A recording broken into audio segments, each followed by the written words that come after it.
मेरे साथ जोर से बोलिए, भारत माता की।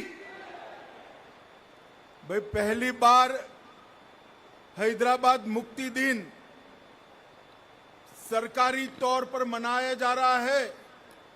आवाज ऐसी होनी चाहिए, कश्मीर से कन्याकुमारी और कच्छ से लेकर कामाख्या तक पूरे देश में आवाज गूंजे।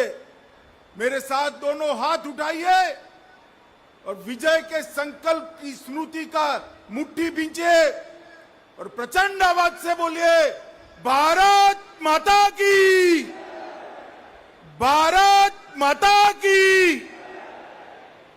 मंच पर उपस्थित मेरे मित्र और केंद्रीय संस्कृति एवं पर्यटन मंत्री श्रीमान जी किशन रेड्डी जी, महाराष्ट्र के सम्माननीय मुख्यमंत्री श्रीमान एकनाथ शिंदे जी, कर्नाटक के परिवहन मंत्री जो हैदराबाद कल्याण कर्नाटक क्षेत्र से आते हैं, श्री बी रामलू जी, अजय कुमार भल्ला जी, श्री तपन डेका जी, श्री उमा नंदूरी जी और आज के कार्यक्रम में उपस्थित स्वतंत्रता सेनानियों और वीर शहीद जिन्होंने हैदराबाद की मुक्ति के लिए सर्वस्व बलिदान दिया है, उनके परिवारजनों, प्यारे भाइयों और बहनों, सबसे पहले मैं महाराष्ट्र, कर्नाटक और तेलंगाना की जनता को ढेर सारी हैदराबाद मुक्ति दिन की अनेक अनेक अनंत शुभकामनाएं देना चाहता हूं। मित्रों, आज ही के दिन 1948 में पूरा तेलंगाना, मराठावाड़ा जो महाराष्ट्र का हिस्सा है और कर्नाटक का हैदराबाद कर्नाटक आज ही के दिन स्वतंत्र हुआ था।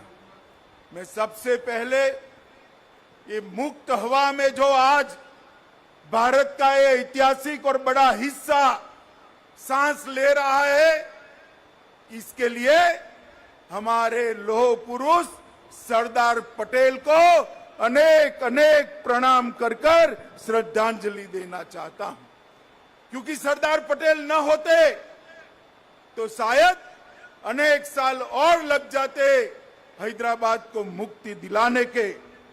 वो सरदार पटेल ही थे जिन्होंने निजाम की सेना और रजाकारों को पुलिस एक्शन से परास्त कर कर इस समग्र प्रदेश को आजादी की सांस लेने का अधिकार दिया था।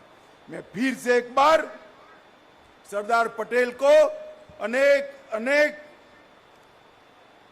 लोगों की शुभकामनाओं के साथ, विनम्रता के साथ प्रणाम करना चाहता हूं।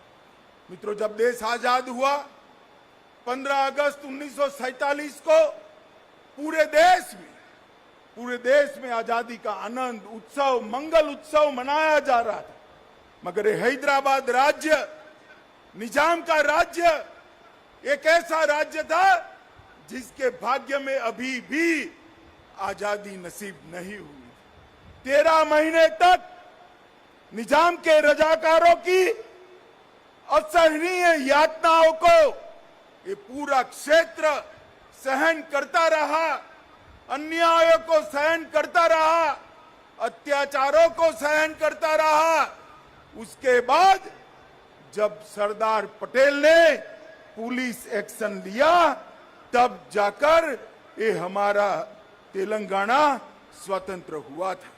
मित्रों, आज के दिन पर अनेक वीर शहीद जिन्होंने अपना सर्वस्व न्योछावर किया, कोमाराम भील, रामजी गोंड, स्वामी रामानंद तीर्थ, एम चेन्ना रेड्डी, नरसिम्हा राव जी, साइक बंगी जी, केवी नरसिम्हा राव जी, विद्याधर गुरु जी, पंडित केशवराव कोरटकर जी जैसे अनेक अनेक स्वतंत्रता सेनानियों को मैं प्रणाम कर कर श्रद्धांजलि देना चाहता हूं। मित्रों, अनेक लोग ऐसे थे जिन्होंने स्वतंत्रता संग्राम में हिस्सा लिया।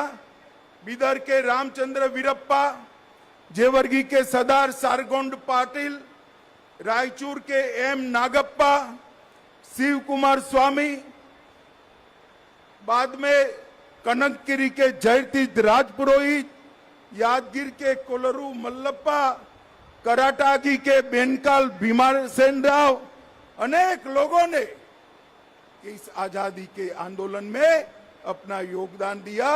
उनको भी मैं आज याद करना चाहता हूं। मित्रों, आज मैं आर्य समाज, हिंदू महासभा, भागनगर सत्याग्रह हो या उस्मानिया यूनिवर्सिटी में छेड़ा गया वंदे मातरम का आंदोलन, गांधी जी द्वारा स्थापित हैदराबाद स्टेट कांग्रेस, बीदर क्षेत्र के किसानों के उस वक्त के सत्याग्रह हो, ये सभी आंदोलनों को भी याद करना चाहता हूं। मित्रों, सालों के बाद यह क्षेत्र में एक मांग थी कि हैदराबाद मुक्ति दिन को सरकार की अनुमोदना के साथ मनाया जाए, मगर दुर्भाग्य की बात है 75 साल चले गए। जिन्होंने यहां पर शासन किया उन्होंने वोट बैंक की राजनीति के कारण हैदराबाद मुक्ति दिन मनाने का साहस नहीं किया। वादे तो अनेक लोगों ने किए, चुनावों में वादे किए, आंदोलनों में वादे किए, मगर सत्ता पर आते ही रजाकारों की भय से पलट गए। आज मैं भारत सरकार के प्रधानमंत्री नरेंद्र मोदी जी को लाख लाख बधाई देना चाहता हूं, जिन्होंने निर्णय किया कि हैदराबाद मुक्ति दिन को मनाया जाएगा। और मुझे आश्चर्य भी नहीं है, आनंद है इस बात का कि जैसे ही मोदी जी ने घोषणा की, अब सब लोग हैदराबाद मुक्ति दिन मनाते तो है, मगर नाम हैदराबाद मुक्ति दिन नहीं देते हैं। अभी भी जहन में डर है। मैं कहना चाहता हूं उन लोगों को, अपने दिल से वो डर उखाड़ कर फेंक दो। अब रजाकार इस देश का निर्णय नहीं कर सकते। इस देश को आजादी मिले 75 साल हो गए। मित्रों, आज मैं फिर से एक बार मोदी जी को बहुत बहुत बधाई देना चाहता हूं, क्योंकि कर्नाटक, महाराष्ट्र और मेरे प्रिय तेलंगाना के सभी जनता की मन की भावना को समझते हुए इन्होंने ये हैदराबाद मुक्ति दिन मनाने का निर्णय किया। मित्रों, आज हैदराबाद मुक्ति दिन मनाने का उद्देश्य बड़ा स्पष्ट है। इस मुक्ति आंदोलन की कहानी को नई पीढ़ी तक पहुंचाना है। मुक्ति संग्राम के नामी अनामी अनेक योद्धाओं को, शहीदों को जनमानस में पुनर्जीवित कर नई पीढ़ी को देशभक्ति की लौ जगानी है। इस संघर्ष गाथा के बारे में मैं चाहूंगा कि पूरे पुराने हैदराबाद स्टेट के आज के तीनों राज्यों के हिस्सों में यूनिवर्सिटी में इस पर रिसर्च हो और अत्याचारों के खिलाफ जो संघर्ष हुआ उसका डॉक्यूमेंटेशन किया जाए, और वो डॉक्यूमेंटेशन को न केवल पुराने हैदराबाद स्टेट, देश भर के कोने कोने में पहुंचाकर ये वीरों की वीर गाथा को श्रद्धांजलि दी जाए। हमारी नई पीढ़ी में देशभक्ति की भावना इससे पुनर्जीवित होगी, और जिन्होंने भी देश के लिए सब कुछ न्यौछावर किया है वो उनके सम्मान के अधिकारी है, उनको अधिकार मिलेगा। मित्रों, ऑपरेशन पोलो का निर्णय महान सरदार पटेल ने, लोक पुरुष सरदार पटेल ने ढेर सारी कठिनाइयों के बावजूद लिया था, क्योंकि वो जानते थे जब तक निजाम के रजाकारों को परास्त नहीं करते, हैदराबाद स्टेट को आजाद नहीं करते, अखंड भारत का स्वप्न पूरा नहीं हो सकता। भारत के मध्य में ही इतना बड़ा हिस्सा अगर अपने आप को स्वतंत्र मानकर अत्याचारी शासन करता है तो महात्मा गांधी का स्वतंत्र भारत का स्वप्न कभी पूरा नहीं हो सकता। के.एम. मुंशी और सरदार पटेल, ये दोनों ने, मुंशी जी ने एजेंट जनरल ए नाटे रिपोर्ट ली और माउंटबेटन के थर्ड डोमिनियन की परिकल्पना को विच्छेद करते हुए सरदार पटेल ने यहां पुलिस एक्शन लिया और हमारा ये हिस्सा आजाद हुआ। मित्रों, 13 सितंबर से 17 सितंबर 109 घंटे तक अनेक वीर यहां पर शहीद हुए। मैं अभी अभी उन वीरों के शहीद स्मारक को श्रद्धांजलि देकर यहां आया हूं। मित्रों, रजाकारों ने अपना डर खड़ा करने के लिए ढेर सारे नए नए कानून लगाए, चाहे विधायी का अधिकार हो, निजाम की निजी संपत्ति को निजी घोषित करना हो, सार्वजनिक कार्यक्रमों पर पाबंदी लगानी हो, हिंदुओं को मपूसा और गैर मपूसा के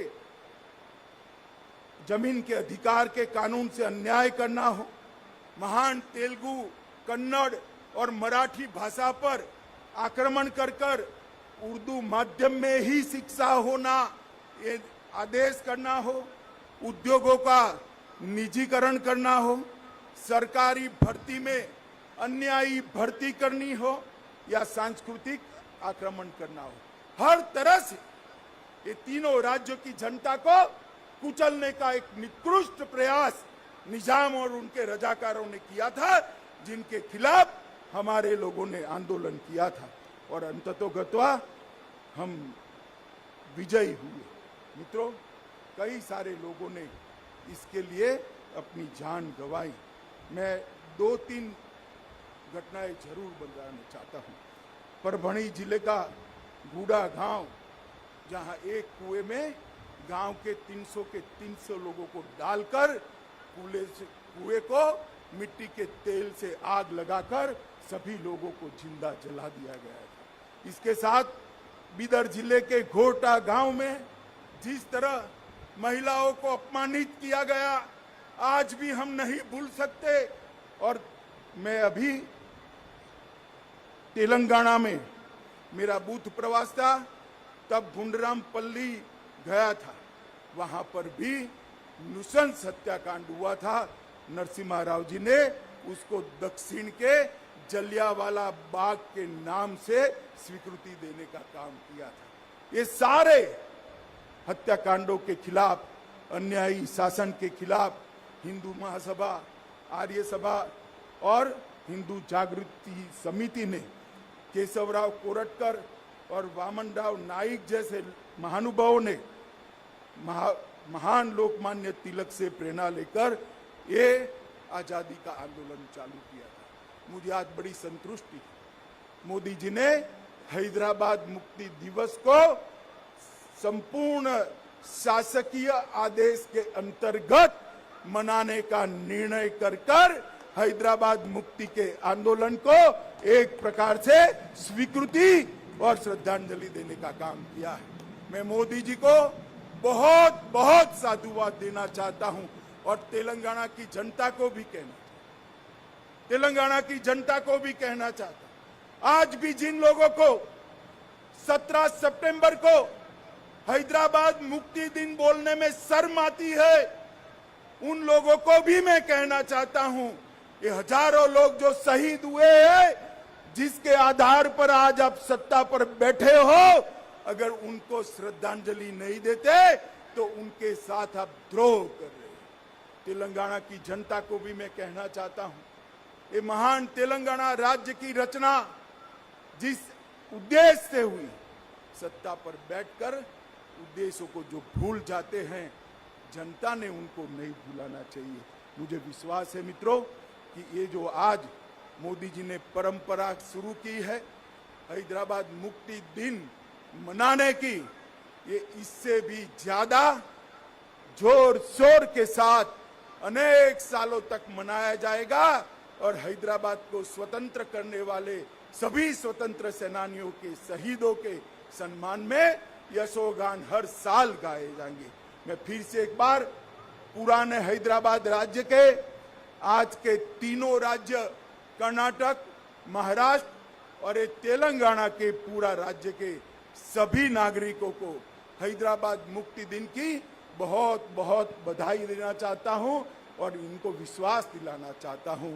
जिस तरह से मोदी जी ने पूरे देश को सुरक्षित किया है, मोदी जी जिस तरह से देश को समृद्ध करने के रास्ते पर आगे चल पड़े हैं, मोदी जी जिस तरह से भारतीय और भारतीयता को उच्चतम शिखर पर बिठाने के लिए आगे बढ़ रहे हैं, मोदी जी जिस प्रकार से हमारे सभी शहीदों को श्रद्धांजलि देने के लिए आजादी का अमृत महोत्सव मनाए, वो उपक्रम निश्चित रूप से चालू रहेगा और हैदराबाद मुक्ति दिन का मनाना भी निश्चित रूप से चालू रहेगा।